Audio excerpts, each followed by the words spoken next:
Ladies and gentlemen, may I have your attention? The program is about to begin.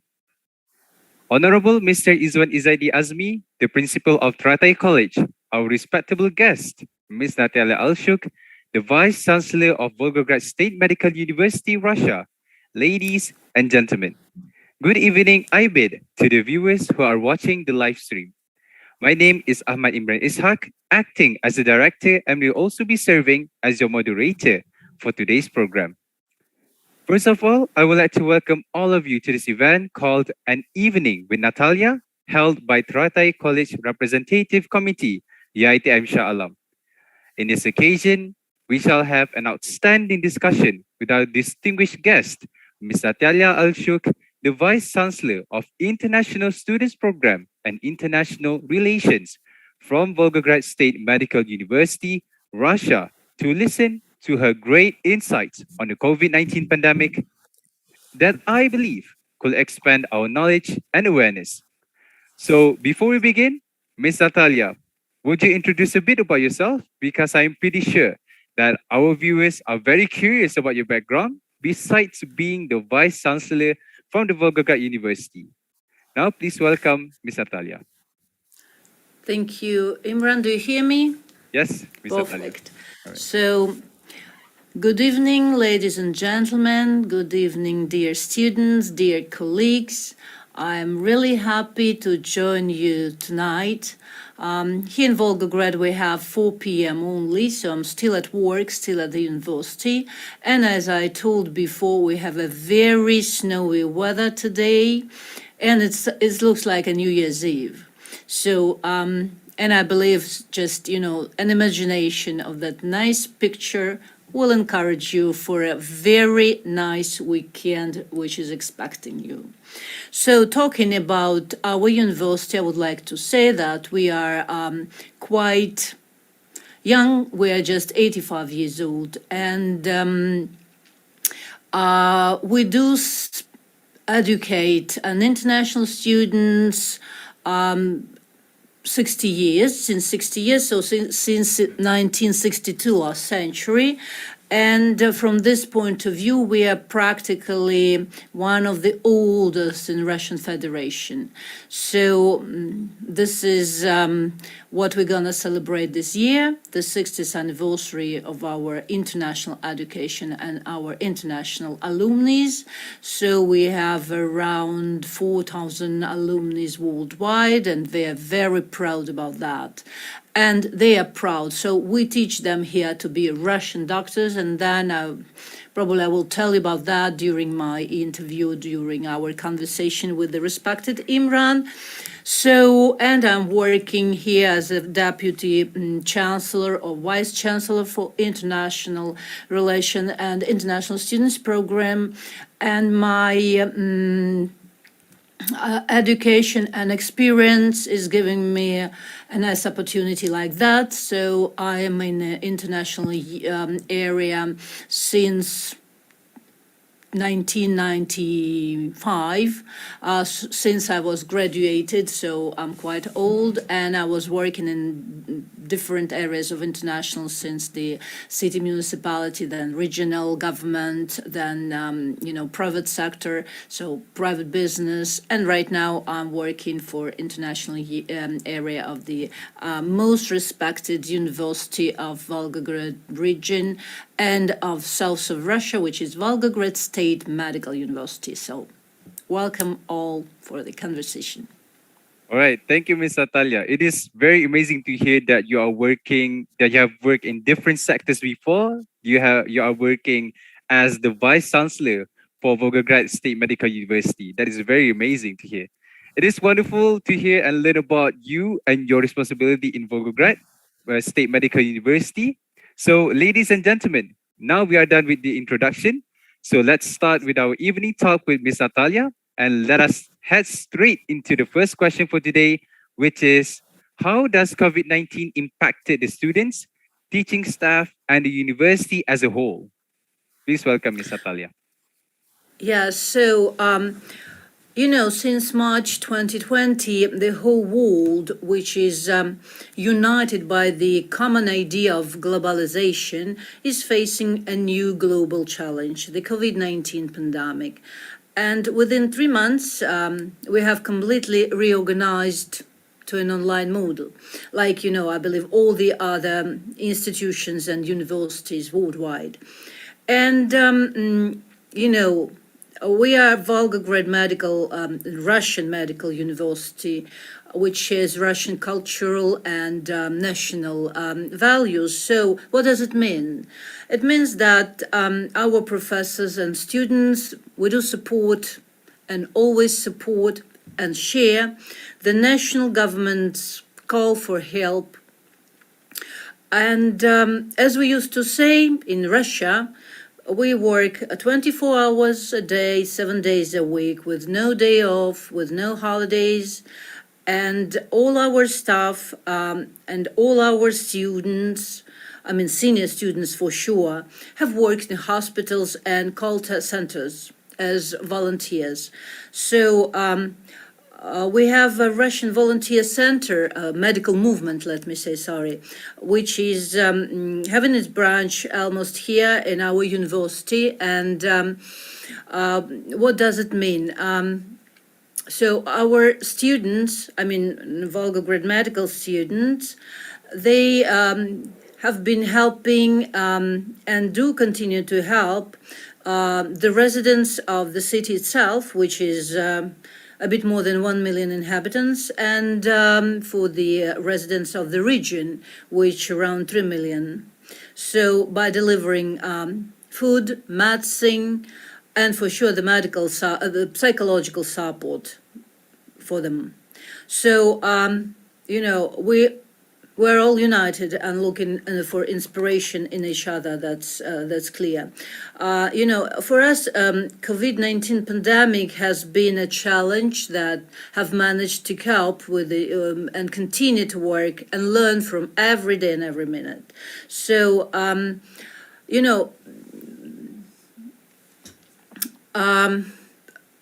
as I told before, a Russian doctor is a very special person, and it's famous since an ancient time. I would say since 18th century, probably. So it's a person which is a giving person, ready to help. As I said before, 20 hours a day, 7 days a week, no vacation, no holidays. So it's a very responsible person. And this is what we teach our students. For me, they're children, I'm quite old. So the COVID-19 pandemic gave us the resource and inspiration for our calling to save lives. That's all. Thank you. All right. So basically, even though the COVID-19 has impacted Russia especially, but Volgograd State Medical University still managed to create a voluntary team in order to help the rest. Yeah, they have created voluntary team to help the residents that lives near the university, if I'm not mistaken. No. No. First of all, we have a call center where the residents could call for help. And we are connected with the regional call center when they send us the requirements that our team should be in this very area of the region or in a city. So we are very long and narrow. Volgograd shape is like a sausage one. It's 100 kilometers long and 10 kilometers width only. So, and this is very challengeable for traffic during, snowfalls, etc. So, and during the isolation period when we were all blocked, so our team together with the, regional government, they used to help, they used to deliver food, they used to deliver medicines for aged people, that were not able to leave the house, or those who were isolated or under quarantine. They were, not able to leave their houses. So our volunteers, they did it. They were doing that since morning within the night. That's very old. Yeah. I think Our professors, sorry to interrupt you, all our right. professors, they're working at the hospitals normally because they're doctors, most of them. So, and during the most hard period, they used to stay at the offices, at the hospitals. So they were doing their lectures from the hospitals, from online. So it was not an easy period, but then, made us stronger. That's it. Yeah, I think I can agree with you, Miss Natalia. Even though the COVID-19 has impacted several people, but still it does gives us the encouragement to get stronger and adapt to the new lifestyle that we are having right now. I see. Exactly. All right.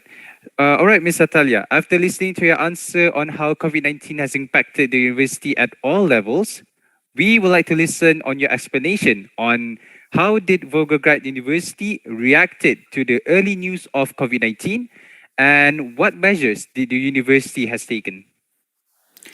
You know, we, as the university, we reacted with all our resources, I believe, as again, all the other unis worldwide. And I would say even more, we supported not only Volgograd residents, I mean, not only our students, but even our friends and partners from worldwide. We worked online almost daily with the people in other cities and other countries. We do have strong contacts with our friends in Great Britain, France, and Italy, in Israel, in Spain, in Nigeria. This is our, partners of our social project that was started during the new normal period, like the COVID-19 pandemic. So, as I told you before, this 24-hour service from our call center to receive an information started practically since the first days of this pandemic. Surely that whole learning process was converted into distance learning format. It was a must. And I would tell you that we can trace the results of the training of our to our students.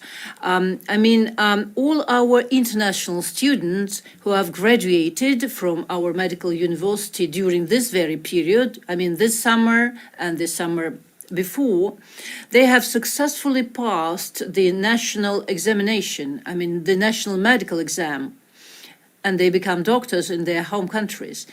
Why I'm talking about international students, because they have to pass this examination when they're coming back from, say, any foreign countries they were studying before. That's it. And we conducted weekly meetings with the vice chancellors responsible for this or such area, and I believe this almost helped the students to cope with the daily challenges. That was the story. I see. All right. So what can I can conclude from your answers is Volgograd University also have a quick reaction towards the issue, and they and as the same as your ITM, we also have a very quick reaction towards the issue of COVID-19, where we will also provide help such as giving food banks to the students who are affected by the COVID-19 financially. Yeah. So, all right, Ms. Natalia, from the action taken by the university to go through this pandemic, we would like to know how is Volgograd University adapting to the new norm? Well, I'm just talking generally about the university, and I'm talking about my area of responsibilities. As for the university, we have built and launched an e-medical education center. I would say it's one of the best in Russia right now. Because our students, they do work with the patients directly since the third course. And, right now, not all the hospitals are available because doctors are busy with the COVID-19 pandemic, and they are closed for the students. This is why we started the education via the e-medical education center. Well, just to let you know, I don't know, are you a medical student or the other area? Oh no, I'm in the area, the other area. I'm not a Ah, medical sorry. student. Yeah. So it has no sense for you. Well, I mean, what kind of equipment and etc. So it's not it's not informative. So then we did a joint program with our partners from France, from the University of Grenoble Alps. And we offer a double degree diplomas. So we started to invite our international professors from different countries. We have created, and this is I'm proud about, we have created a regional association of universities. I mean, because in Russia we have the other structure of higher education. I mean, we have not a classical range of unis included all the faculties. I mean, we have few, but not all of them are a classical one that you can find, like probably in Malaysia, you can find all the number of faculties, in one universities. So we have different ones. So we're medical one. We have the technical one, we have the agrarian one, we have the pedagogical one. So, and they're absolutely different. I mean, different universities generally. So we set up a regional association among us, and which is uniting not only the universities of Volgograd, but also our international partners for joint work. To set up scientific, social projects to support students, so whatever. And we're very successful right now with them. So it will this association will help to as an employment of international students here in Russia. So which is almost important for them, even during their studying, they can find a nice job opportunities, not like to be a waiter at the restaurant or something, but to work in a professional field, in a future profession. That's very all. Yeah. All right. Thank you, Miss Natalia, for the explanation on your answers. And I think I can agree with you that when Volgograd University are successful in adapting to the new norm, and for you, you are working in the international sections of the university. I think that this is also important for you to take care of the international students, especially. So, as the same as your ITM, we have also helped and provided place for our international students in the campus to ensure that they will also graduate successfully. Not working like how you said, not working as a waiter in a restaurant, but they will graduate and working in the professional sector.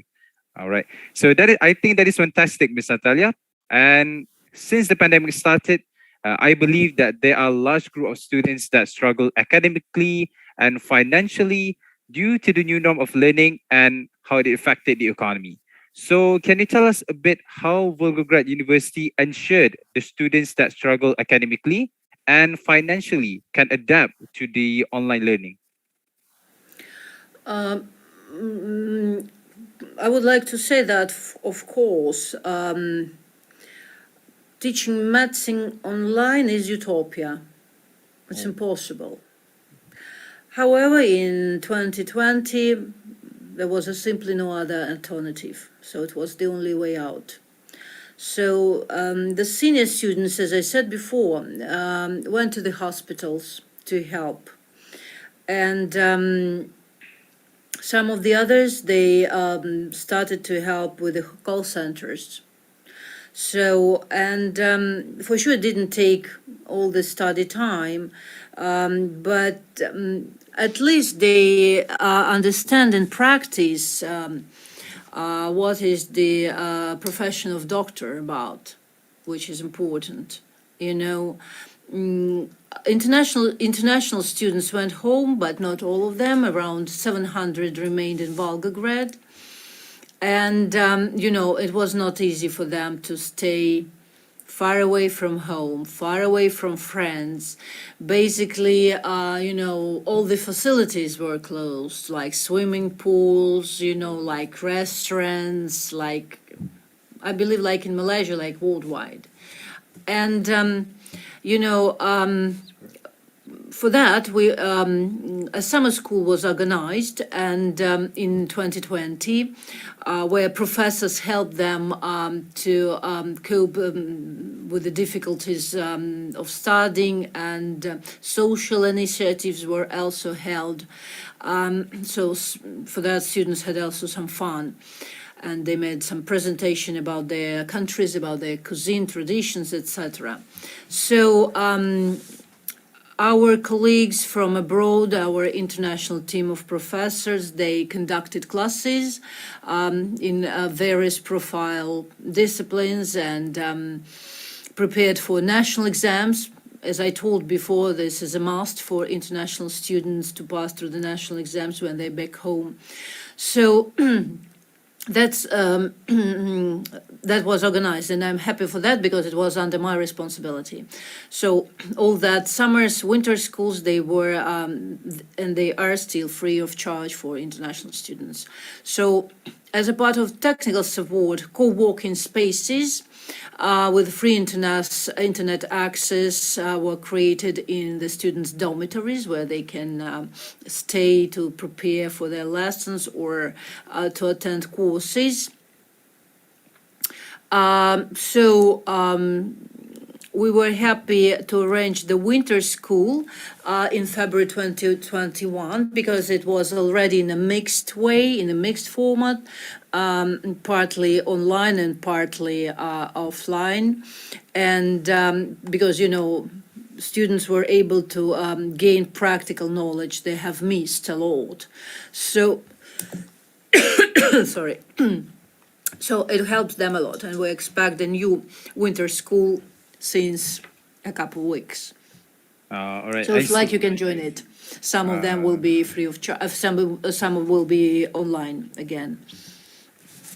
I see. All right. Yes. Ms. Natalia, what can I conclude from what you have answered just now is that there are some subjects that require practical lessons because Volgograd Medical University is a medical university, so they must ensure that the students know the right medical way by providing the practical lessons. So the same as your ITM, we have courses that require face-to-face lessons or practical lessons, such as arts and design faculty. So your ITM was flexible in providing providing classes, face-to-face classes in campus, so they can use the facilities, but they have to also follow the strict SOP at the same time. So this just as the same as your ITM. Yeah. So Miss Natalia, let's move on to the next question, which is in the pursuit of making sure that the education system is effective at every level when the challenges are tedious and tough. What kind of initiative that Volgograd University adapted or developed to ensure the education system is effective and efficient? Sorry, my colleague brought me a glass of water. Oh, Thank you. Thank you. Well, we have implemented some new program, I would say. We set up a program like Visiting Professor with our friendly universities, and we had around 25 professors from 16 countries. So it was an exchange program. And it was easy to do that online for lectures,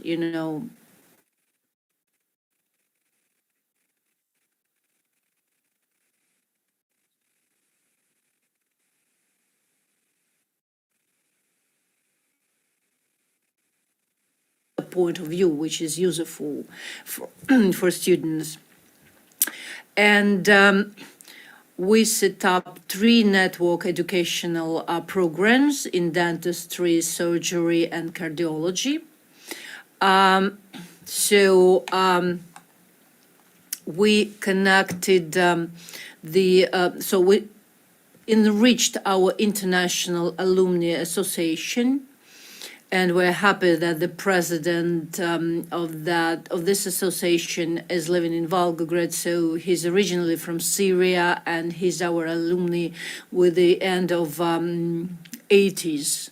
So he's a doctor, and he has his own practice here in Volgograd in rehabilitation, and he's really very professional to help students, especially right now, when they are far from home and they cannot go back home during this period. So they miss their parents, they miss their friends, and etc. This is why we're really happy to enrich the activity of our association. And for sure, we do continue our progress with the Erasmus Plus program, with other social international projects. Well, that's probably all, but I would like to say that the online medicine is impossible, does not exist. All right. So because of the culture that Volgograd University has, which is medical university, requires practical lessons. And I think that's one of the biggest challenges, and kind of a big challenge for Volgograd University to take initiative and to ensure the education is effective and efficient. But somehow that is very insightful, Ms. Natalia, because after taking and developing numerous systems and methods to ensure the education system is well prepared for online learning, but I think I want to ask, what is the method of learning Volgograd University will continue to utilize after the pandemic ends? Will it be online? Will it be physical? Or will it be hybrid lessons? As I told before, this is, well, it's a forced measure to learn medicine online. And for sure, we implemented that during the COVID-19 pandemic, but then we will for sure set up sort of a mix, because some kind of discipline, they could proceed online, like lectures, but not workshops and seminars. It's not possible. And the work of e-learning, e-medical education center will be used again, but for the students to train before they get in contact with the patients, because it's more efficient than for them. And it will help them, and it will save the time for doctors at the hospital, which are, training them at the hospitals. So we will keep that, and all the other projects dealing with the telemedicine will remain and will be developed, because this is a sort of mixed format, let me say, but for sure with the more focus on offline education. Thank you. All right. So Volgograd Medical University still have online lessons, but somehow the Volgograd University still Lectures. lectures will be focusing on physical, especially. Am I correct, Ms. Natalia? Sure. All right. All right. So we'll be moving on to the next question. What is the biggest challenge during the pandemic from the university administrative's point of view?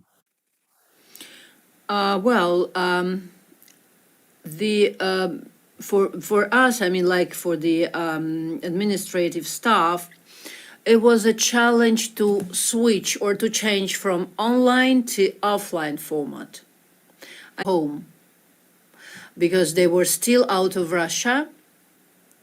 I'm talking about international students only, because Russian students were almost here. And, the quality of internet in some countries is very, very poor. And it was quite hard for students to join the lectures or seminars or exams. And I mean, for exams in particular, I believe you understand why. Yeah, I can understand why. Yeah, exactly. So, and using this platform, I would like to tell all the students that you come to the university not for grades, but for knowledge only. And university is not a school. where the teacher gives you a book and tells you to read from the page number 9 till page number 20, and to learn the rules by heart. This is the other story, absolutely.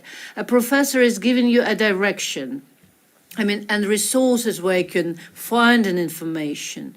And then you are searching, you are arguing with the professor, you are proving your point of view. This is you study and you learn how to be a professional. Doctor, engineer, I don't know, IT specialist, whatever. But you're arguing, you're looking for, you have to be hungry for knowledge. This is a different from school. We don't care about your grades, and I doubt that someone will care. If you have a wonderful grades in your diploma, and then soon, when you are in a new office after graduate, they find it soon that you have grades only, but not knowledge. So you have to remember that. Yeah. I think I can agree with you, Ms. Natalia. I think knowledge is more important than grades on paper. Yeah, that is the most, Definitely. yes, that is the most important. Knowledge is the most important. But I think just like you said just now, the biggest challenge that you have mentioned, which is trying to adapting from offline classes to online classes and then back to offline classes again. I think that is the biggest challenge, yeah, right? Is it, Ms. Natalia? Something like that. I'm telling you about the period when it was not online only, when we have to change back and forth, Some students are coming, we have to change the group and to mix the group again. That was quite complicated. Oh, I see. All right, Ms. Natalia. Now let's talk about vaccination. All right. So, what is Volgograd's stand on vaccination, and how do Volgograd University handle students who do not want to go vaccinated? At the moment, my opinion is that vaccination has become not a personal desire of someone, but it's a collective value to protect one community, like family, like friends, like city, district, whatever, and oneself, sure. This is why personal qualities like responsibility and maturity come into play, no matter how old a person is. Well, and this is the basic idea that guides our university. And it's not a serious problem for us. Firstly, medical students are quite well informed about the need of vaccination. It's a must. And as the main means of prevention in a pandemic, and they know perfectly how vaccines affect on humans' body. And students since the third year undertake practical works in clinics and health institutions where vaccination is a must. You cannot enter. Yeah. So, and we have around 90% rate of vaccinated persons. Oh, that's right that's now very high. among That's very high. students. Yes. Oh, that's very high. Well, that's normal. I am vaccinated 3 times. Same. I also vaccinated 3 times. I recently got the booster dose. Yes. Me too. Yeah. I did it at the end of October. Oh, I think I did it at the end of December. I if I'm not mistaken. Yes, I have got the third vaccination. Yes. Perfect. It was affected you somehow, this vaccination? I mean, did you have some symptoms, something headache, something? Oh, of course. Of course. There is Really? there is symptoms, but it's not as worse as the first vaccination. It's not as worse as the first one. The first one is really bad. I had Really? I get fevers and I get stomach ache. It's very bad. But somehow I got sick not for a long time, just for 1 day or 2 days. It's not that long. But somehow the second dose and also the third dose, I think it's not. It's nothing at all. It's nothing at all. Oh, Yeah, it really? doesn't affect me. Yes. No, I felt nothing, absolutely. Oh, well, yeah. I think Never, not you. within the first part. I mean, first two doses, not with the booster. Oh, I see. I think Nothing. So you're I'm lucky, probably. yeah, yeah. I think your antibodies is very strong, Mrs. Lola. Yeah, your antibodies is very strong. Probably, I don't know.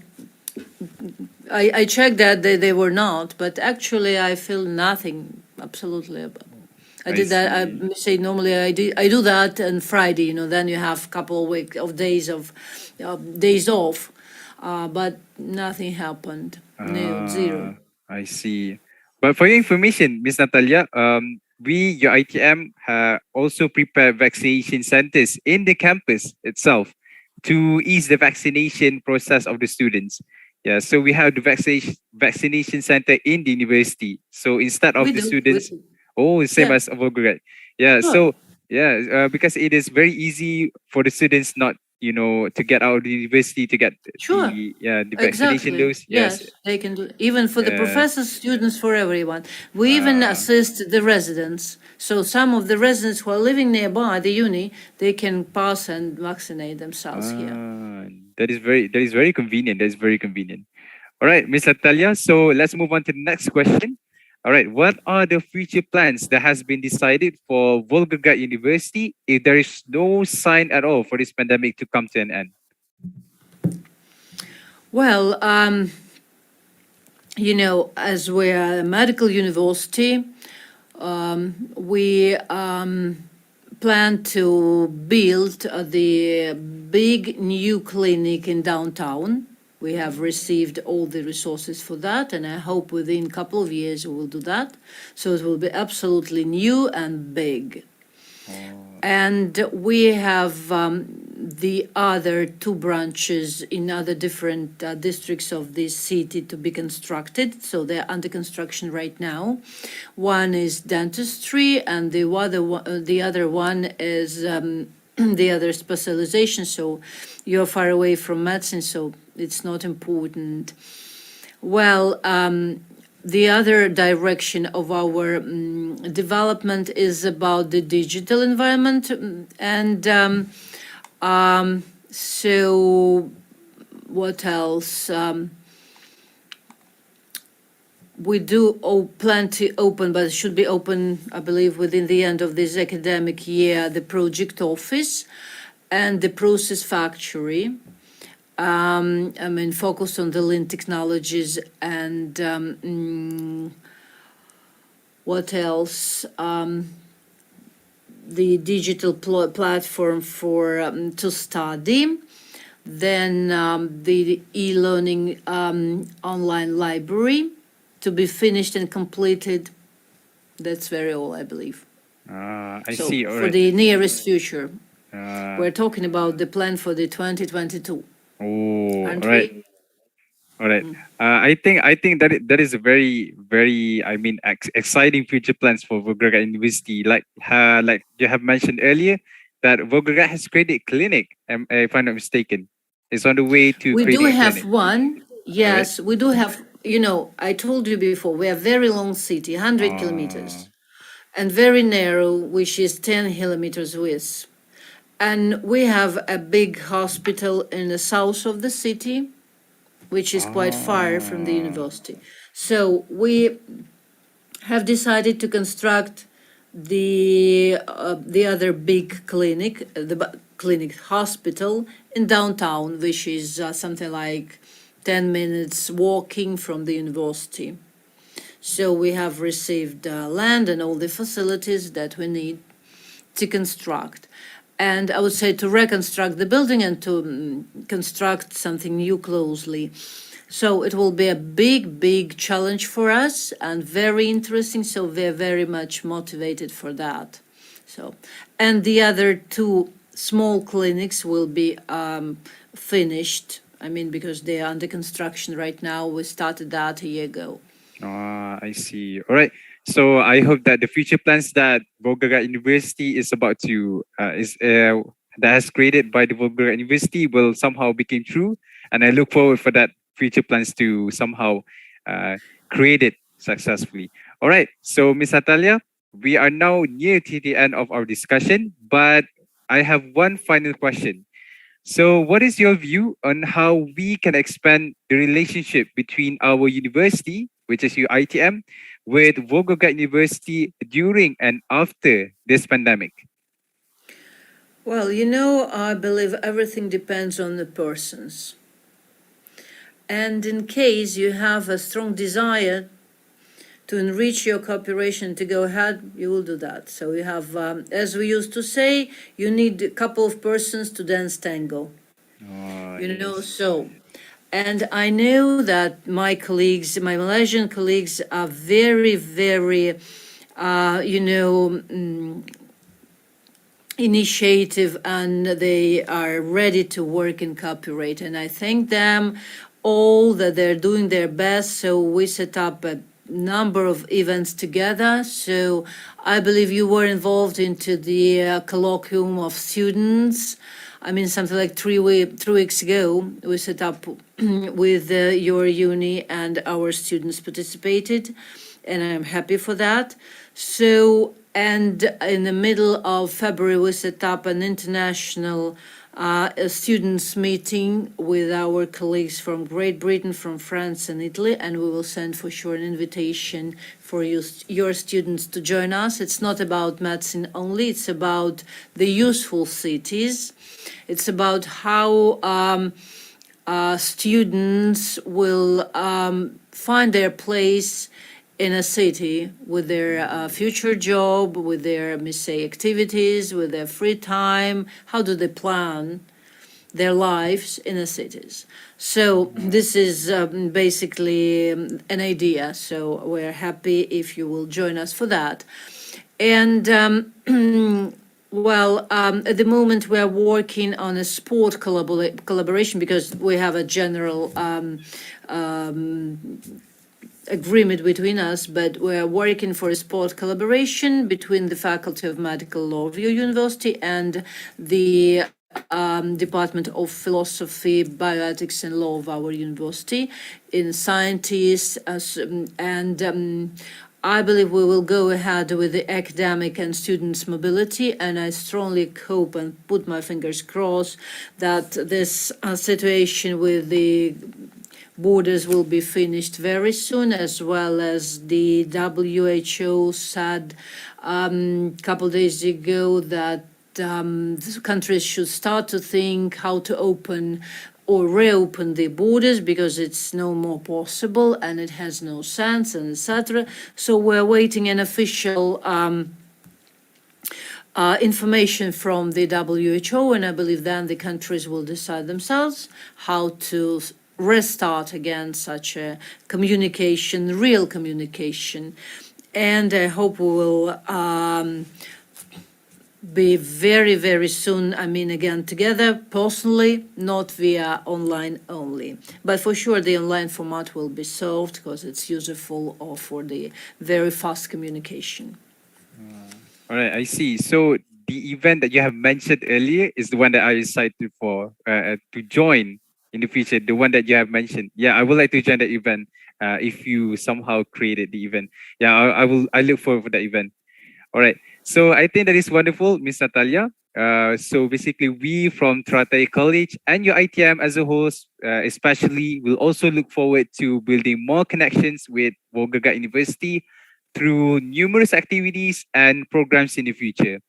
But before we end this webinar, we would like you, Miss Natalia, to answer to few questions from our audiences today. So the first question that we have right here is there any changes on the implementation of assessments since the pandemic? I believe yes. I believe yes. I believe yes. You mean dealing with, just a second. I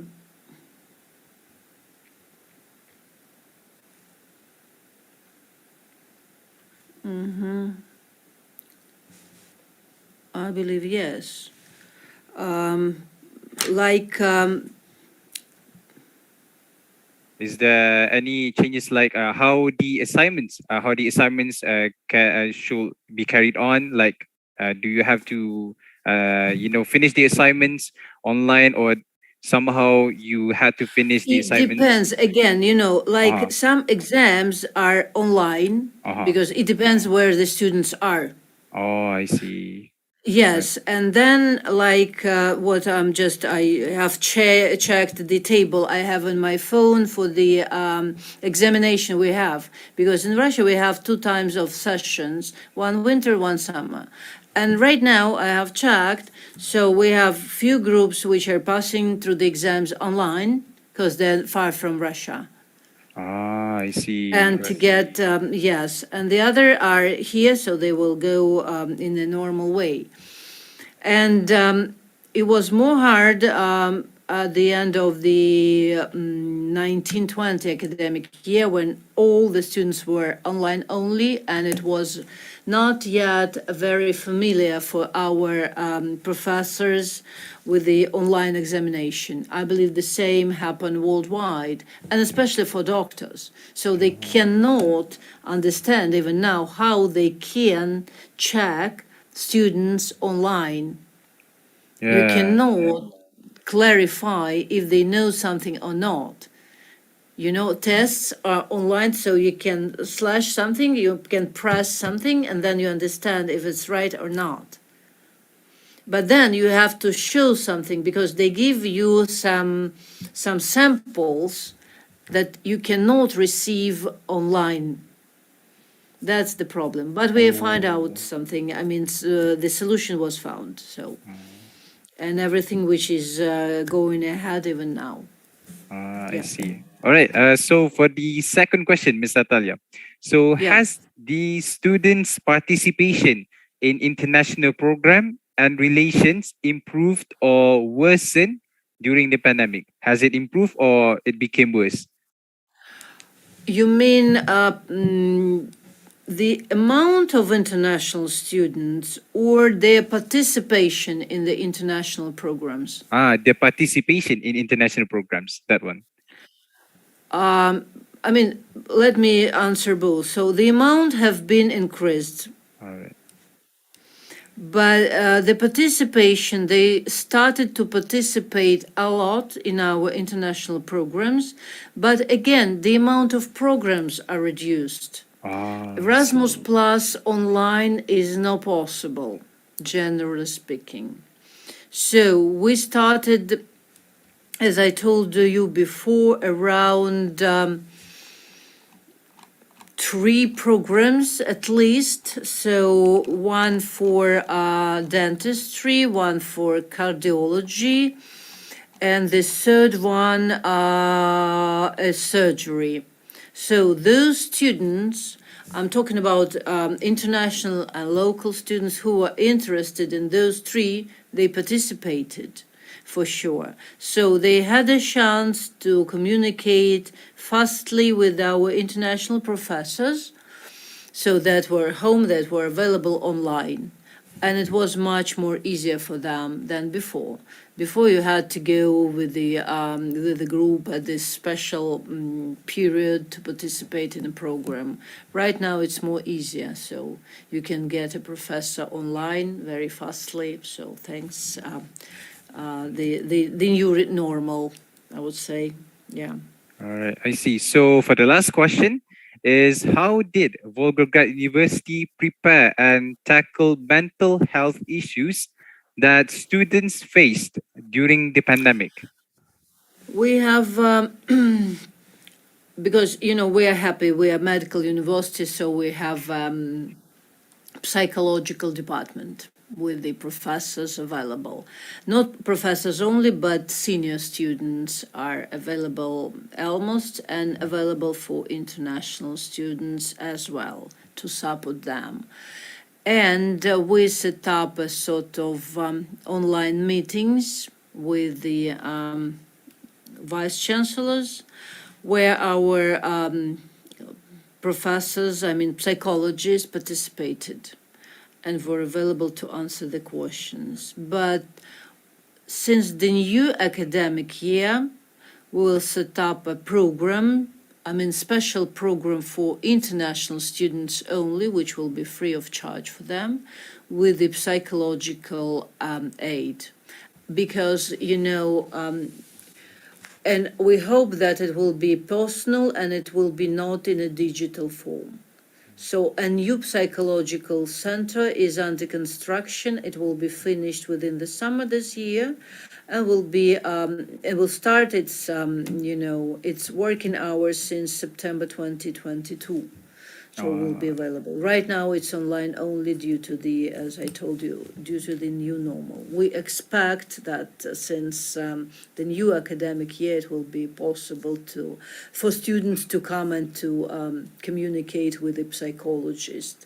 The language they say they would like to, but we have, education in Russian and English only. Some students, they are familiar with the English or Russian with the in educational format only. It is hard for them to explain themselves in Russian or in English. So they face a double, let me say, drama, as I say. First is the language barrier, and the other drama is their problem, the psychological problem.